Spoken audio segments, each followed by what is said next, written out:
What's going on, folks? And welcome back to the Behind the Cage Door podcast. This is episode 9, and I'm your host, Jake Littman. Today, I am here with a very special guest. He is an amateur fighter, Gabe Rednose. How's it going, Gabe? Great, man. Thank you for having me on the show. Been looking really forward to talking with you. Absolutely. And it's great to have you. And I'm really looking forward to this because there's a lot of great things going on in your career right now. And the world of MMA and the sport's growing so much. So really what I want to talk to you about first is you're 7-2 as an amateur.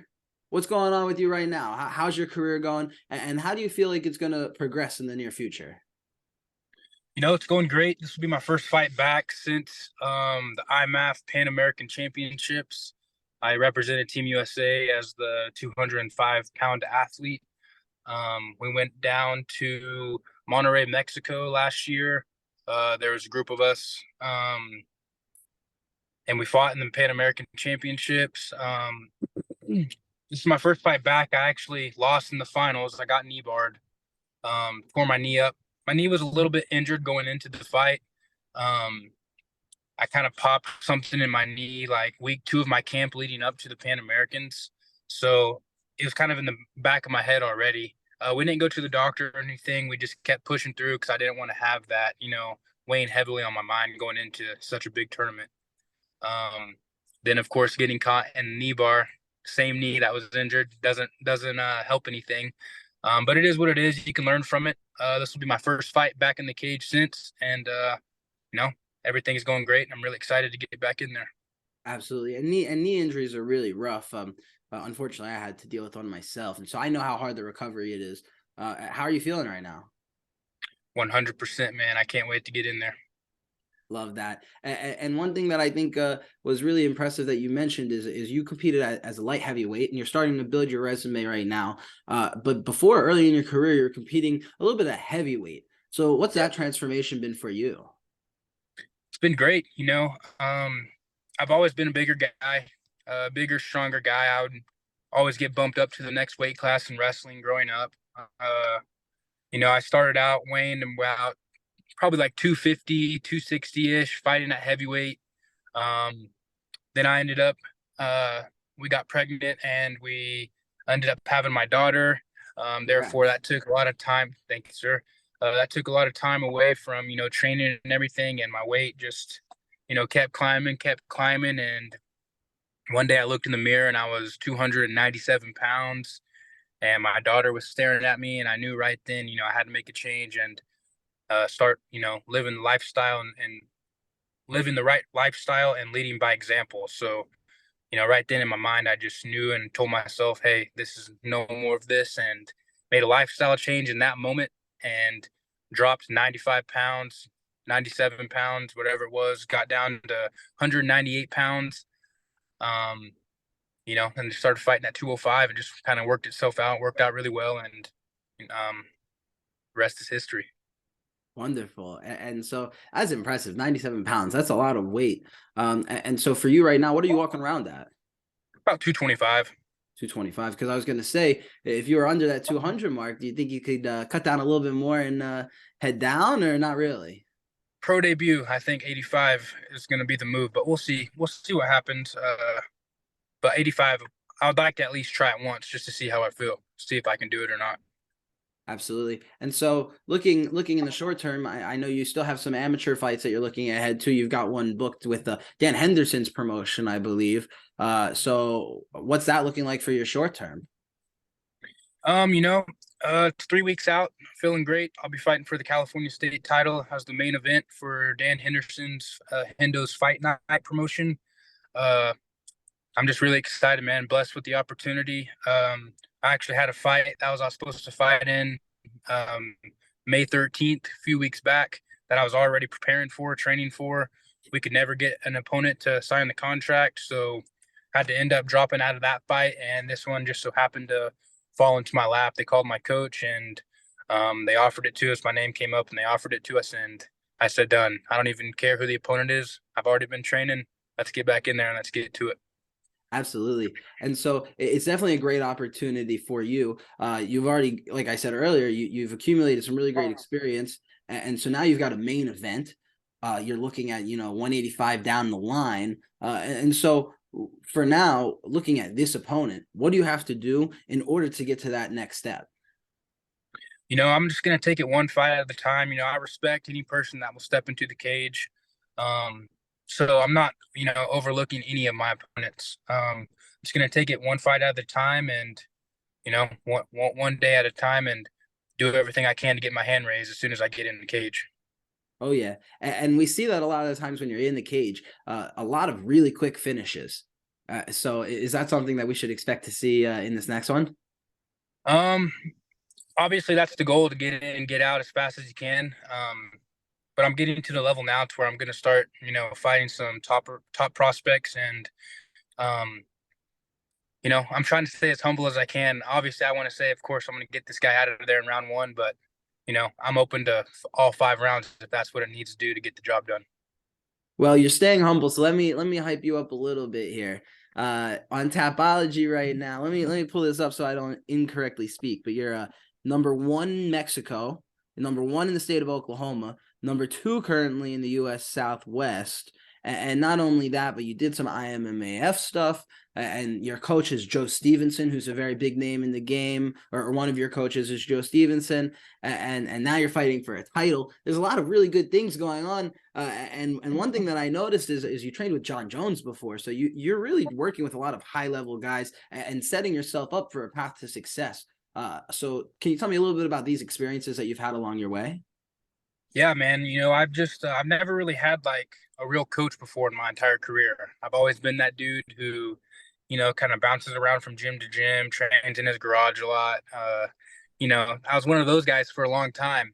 Um, and I've just happened to have a couple buddies in the game, and I went out and trained at Jackson Wink in New Mexico for a couple weeks at a time, a few different times with a couple of my buddies that were training out there as well.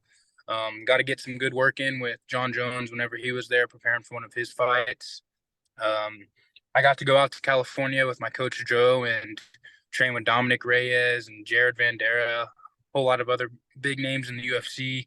Um, you know, I've just been blessed with all these great opportunities, and I've done my best to, try to really get my name out there as much as I can. And, that's still my goal at the end of the day, is to do whatever I have to do in order to make it to that next level. And you're definitely taking all the right steps and doing the right thing. So power to you, and keep doing what you're doing, because it's certainly working, and we're slowly seeing that progression to a pro fighter. And so you mentioned your pro debut might be at 185. Do you have a timetable, a really deadline that you're looking for? I'd really like to keep building my resume and building my experience as best I can as an amateur level, before I make that jump. Some of the skills I have right now are for sure on that pro level, but I just want to make sure that I'm as prepared as I possibly can be before making that jump, because you know what everyone says, that's when everything really starts mattering, is whenever you have that first 0-0 pro record. So I just want to keep that in mind. I'm 25 years old. I'm not in any super big rush to, you know, jump to that next level. Obviously, the paydays and the pay increase would be great and help my family out. Um, but hopefully, I'm just doing all the right things, like you said, and building my resume. And whenever that time comes, I'll fully be prepared. For sure, for sure. And so for you, you're taking these steps, and so do you feel like the fact that you've had this longer amateur career and you've gotten to work with some of these bigger name guys, do you think that's going to give you an advantage that a lot of guys don't have when they make that pro debut? 100%. I'm already putting myself in, that that place to where these guys, this is all they do. And a lot of people don't understand, I still work 50 hours a week, and I have 2 kids at home and full-time dad, and I'm still trying to do all this, and balance my normal everyday life as well. So maybe one day, I can fully get committed to this, and have some sponsors that will help me out monthly, and maybe full make the move to full-time doing this. And maybe one day, I can really see, how far I can take this once, I can actually get to that next step of being able to do this full time. Oh yeah, for sure. And so some followers that might help you attract some sponsors. You want to plug out your social medias real quick while we're talking about that? For sure. My Instagram is gred58, and my Facebook is Gabe Rednose, and I have a fight page on Facebook, Gabe the Freight Train Rednose. Oh yeah. And so where do you get that nickname from? It kind of just stuck. Someone said it after my first fight, and I said, cool, I like it. Sounds good, and just took it and ran with it. And I love it because in watching some of your fights, and I've only watched a couple because I've only been able to really see what's on YouTube. But from what I've seen, you move forward, you attack, you wrestle, and you throw some vicious ground and pound. You work some really nice jujitsu.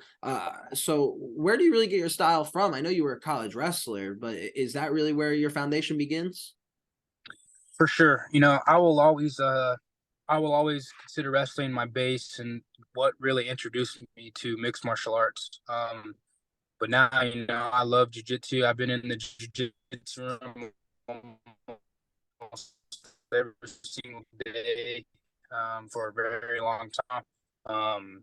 My submission skills have really at Lovato's Jiu-Jitsu and MMA under Professor Rafael Lovato, who is multiple black belt world champion in gi, no gi, undefeated Bellator middleweight champion. The American legend in jiu-jitsu. So learning from him, being able to be here at home base in Oklahoma and learn from him, and then make the jump and go out to Coach Joe's and learn from him as well. I have two great mentors and great coaches in my corner that I can learn from in every single aspect. And I'm just blessed to, have these guys I can look up to and learn from. Oh yeah. And these are again more examples of these things that you're doing that are correct and are necessary for you to make this a professional career. So one thing I really want to ask you, and maybe you can speak to other, maybe aspiring future fighters or current amateur MMA fighters, how do you balance this? How do you live this life? And for you, how do you make it work? It's hard, man, and it's hard. And I'm not going to say it's impossible because people do it every day, but it's for sure hard. And you have to be willing to make those extra sacrifices. You know, I wake up at 4 o'clock in the morning almost every single day, and I drive over 50 minutes just to get to my gym before I even go to work. That's one of the sacrifices I make is just, my sleep. You know, I'm not getting that 8 hours of sleep every night like you're supposed to. I'm for sure having to cut back and sacrifice, 3 hours or so just to ensure that I can make it to practice and everything. It's hard to do it after work, because I have two kids at home, and it's just hard to juggle that. So I would say for sure be prepared to sacrifice some sleep in order to, still try to knock these workouts out. Oh yeah, and the grind never stops. I mean, I don't have kids. I have a dog, and a dog is enough. So I can only imagine what two kids is like on top of a job, and then on top of following your passion and pursuing greatness. So for you, you're still early in your career. You're doing all of this. You're putting in this hard work. I know there's a dream that you have in your head. That moment where everything worked out. What is that moment to you? Getting that first check, man, that first real big check, I'm not going to say I love this, you know, um, because it's for sure a love-hate relationship I have with MMA. It's hard. It's hard on the body, it's hard on the mind. Um, but hopefully one day I can get a big enough payday to make it all worth it. Oh yeah. And so for you, I guess another dream scenario that I'm thinking about here. Well, what do you envision your first Dana White interaction being? Because I'm sure you're aspiring for the UFC one day. So I just want to I find this interesting. Like Dana White to me seems like the man. Like when you get there, you're gonna have an experience when you meet him. So what do you envision that day being like for you? You know, um, I just feel like if I can make it to that day and that day becomes a reality, um, I just got to give all thanks to God. And like I keep saying, it's just you know I have a lot of blessings in my life, and I just have to be extremely thankful that I get to do everything that I get to do.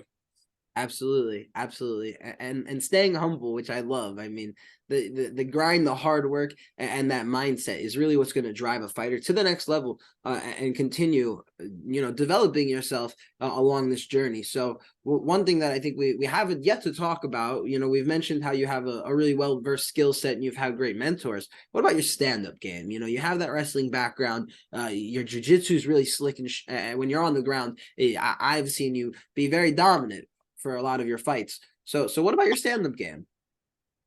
I'm kind of keeping that in my back pocket. I haven't really had to showcase that yet. Um, if I can keep doing what I've been doing and putting these guys on their back and not letting them get up, I'm going to do that until it doesn't work anymore, until I can finally, pull my stand up out of my back pocket and really showcase those skills I have there. Um, but until then, I'm going to keep coming out, keep putting these guys on their back and watching them scramble for their life to try and get up until I can open up my submission or put their face through the canvas. I'll let them pick their poison. I'm just waiting for the day that someone forces you to throw a spinning heel kick and you just knock them out clean. Who knows, man? It could be coming this fight. Woohoo! I'd love to see that. That would certainly be a showstopper and one that's valued in the main event spot. So for you, I know you want to put him back on the ground. You want his back on the mat. Do you think for you, your opponent's probably going to know that? So how does that play into your strategy? Doesn't affect me at all. Um, I'm confident in my ability and I'm confident in my skill set. So, he can try to stop it. He can try to, if the first one doesn't get the job done, there's going to be about 15, 16, 17, 18 more times that he's going to have to stuff. So, um, who knows? Maybe I won't get the takedown on the first try, but there's about 25 more loaded in the barrel coming. So he better be prepared to stop all of them. Oh yeah. And so I mean, for a lot of people that maybe never wrestled or never did any combat sports, like myself, I never wrestled. I've yet to do any combat sports, but I feel like it's taxing on the body, like you said, and it's exhausting. And I think a lot of the times when you see guys shooting for takedown after takedown after takedown, they get exhausted. So for you as a bigger guy, how do you prepare for that?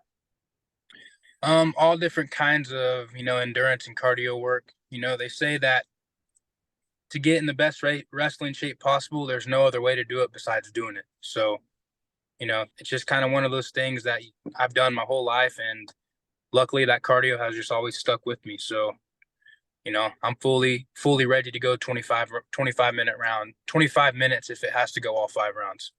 Oh yeah. Do you feel a difference in your cardio from heavyweight now at light heavyweight? For sure. For sure. I'm not carrying around that extra 50 pounds of fat. I'm finally not carrying around that extra 60 pounds of fat. I'm finally reaching my full potential. I feel like, I got down to 198 pounds at 9% body fat my last go around whenever I was prepping for the Pan Ams. I felt great. My goal is to get down to about 220 at 10%. And if I want to come up and fight heavyweight, I'll fight at heavyweight and I'll be close enough to 205 to drop the 205 and fight at 205 for these last few Emmys. And then one day, if you really want to, you can always drop down to 185, which That's is right. scary for those guys down in middleweight. I mean, I don't know if they can handle that pressure. I don't know. There's only one way to find out. Oh yeah. So what really got you to MMA from wrestling? What made you want to make that transition?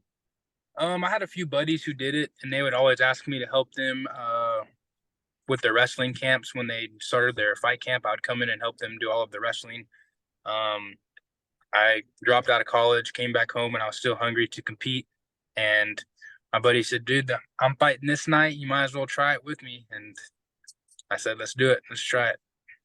And so how long would you say it took you to start training MMA? And then from that point, when would you say it took you, like how long did it take you to start actually getting into the fights? Oh man, I started in 2018, and I think I fought like five times. I think I fought 5 fights in 7 months. So it was something close to that, 7.5 months, I think it was. Uh, so I was fighting it every month almost. I just got onto a roll, and in April of 2019, I fought twice in the same month. That's actually when I took my first loss to Jacob Hevelin for the Tough Enough heavyweight title. I took that on 6 days, just being young and dumb. They gave me a call. Hey, this is Tough Enough. We have a guy who's 10-0. We'll fly you out, and you can fight him for our main event spot here in Las Vegas, and blah, blah, blah, blah, blah, which I needed it. If I could go back and change it, and I want it. That's part of my career that has helped me learn a lot, so I wouldn't change it for anything. I'm glad that it happened. It's only made me a better fighter, a better person. So I'm glad that I took that short notice fight, 6-day notice, and went and fought, the best heavyweight at the time in the nation. Absolutely. And so I think those lessons they're continuously adding up, and I think this time around it's going to leave you with a different mindset, more prepared and ready to go into that cage. So what's that moment going to be for you when if your hand gets raised? What how's that like? What's that emotion going to be like for you? I'll obviously be very happy about it. But I'm fully expecting myself to get my hand raised this go around. I fully expect 100% to get my hand raised. I'm very confident when I say that, and I say that as humbly as I can. I've worked my ass off every single day. I've put in the work, and it's time for it all to pay off, and it'll pay off when I'm getting that California state title strapped around my waist. Yes, sir. And so going back to that tough enough fight real quick, how is Vegas for you?